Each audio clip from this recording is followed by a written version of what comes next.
اعوذ بالله من الشیطان الرجیم بسم الله الرحمن الرحیم دا سات زه حمید الرحمن همدرد تاسو ته مخاطب یم سره د ګران ملګري سید الله خادم صاحب څوک چې زمونږ ادبي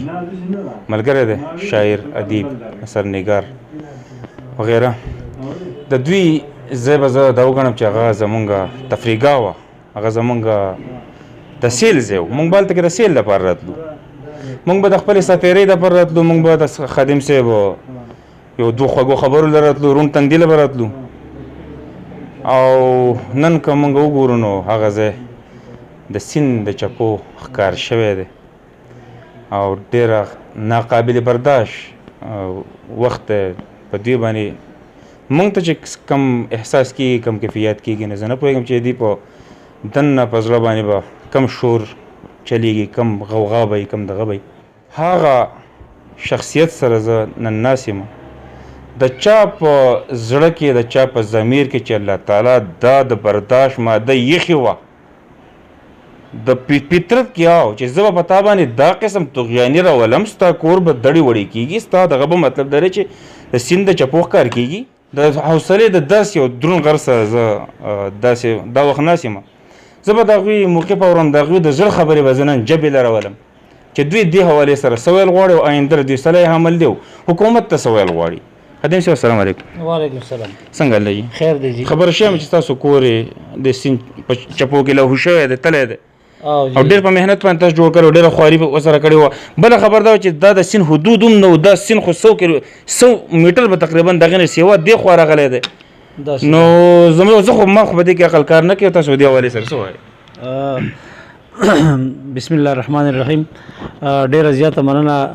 همدرد صاحب چې تاسو لکه د عامو پښتنو او د عامو زموږ د روایتي رسم و رواج مطابق زما خواله اول خو عذر خواهی رالی او دا زموږ د علاقې رواج دی زه به اول په سر خو ستاسو د دې ټي وي د دې مشال ټي وي د شیشې په ذریعه باندې اول په سر خو یو خواستو کما او یو عرض به وکړم چې د دې سیند په خوا باندې چې کوم کسان د سلک ډېر لرګي دپاره یا د څه دپاره لوغېږي را لوغېږي نو هغه دې مهرباني وکړي چې فلحال د دې په سیند په خوا کې مه لوغېږي ځکه چې دا یو آفت دی یو امتحان دی موږ ورته د الله تعالی عذاب نه وایو موږ ورته الله تعالی امتحان وایو او عذاب ورته نه وایو او الله تعالی دې موږ په دې امتحان کې کامیاب کړي د کور وړل د ځمکې وړل دا ډېر زیات تاوان نه دی ځکه د دې ازاله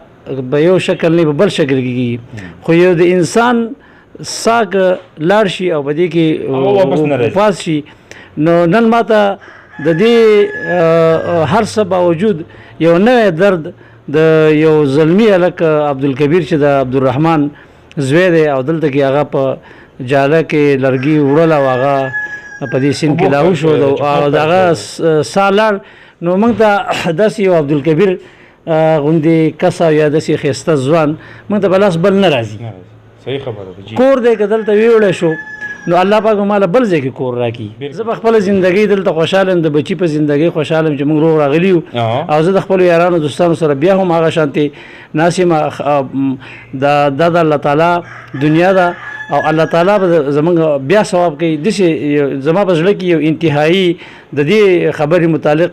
اطمینان دی طمانیت دی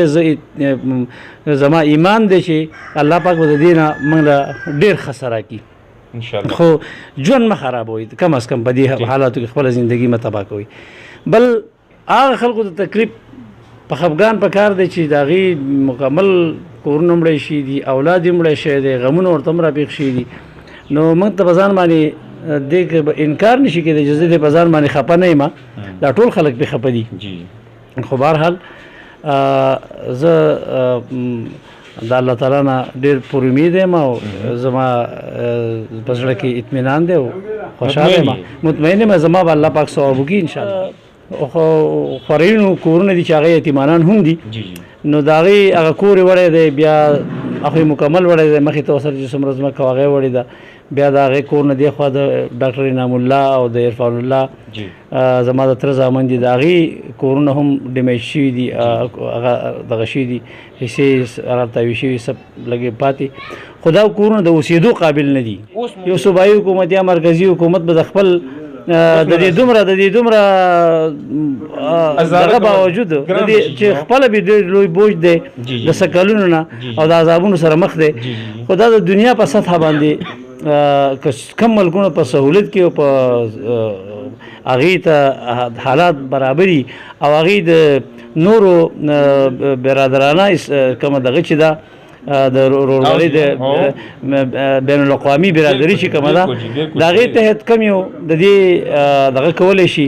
مرسته او امداد کولی شي نو پکار ده چې هغه د دې مرسته وکړي پکار ده چې د ثابت قوم سوچ شي اجتماعي سوچ شي او د زمونږ که په داسې متاثر یو چې زمونږ سره نیغ په نیغه د عذاب سره یا د یو امتحان سره مخ یو نو زمونږ ټول ملک چې دا په تاوان کې شوی دی نو هغې له هم هغه ته هم د سبزی او د چی او د ګوړې او د دې ضرورت دی د رزق ضرورت دی د دې ټولو سره دا مرسته دغه ضرورت خو فوري ته ورځي دا خو هر چاته دا ښاغلی سید الله خادم صاحب چې تاسو د دوی خوندورې او ګټورې خبرې واورېدې د چا چې د دومره زیان د دونه تاوان باوجود انفرادي سوچ نه دی بلکې اجتماعي سوچ دی الله دې دوی له د زړه صبر ورکړي او څنګه چې دوی دا خبره وکړه چې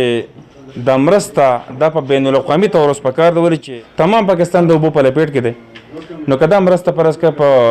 هغه کسان زموږ حکومت هغې ته چې دوی د مور پلار اشاره ورکړه نو هغوی له پکار دی چې دا مرستې دې په بین الاقوامي طریقه باندې وشي او کم از کم سنه او یو خبره پکې هغوی ته زیاته کړه چې کم از کم د سبزۍ د مالګې د وړو د غوړو وغیره د ضرورت هر چاته فلپور دی پوري طور دی ډېره زیاته مهرباني ډېره مننه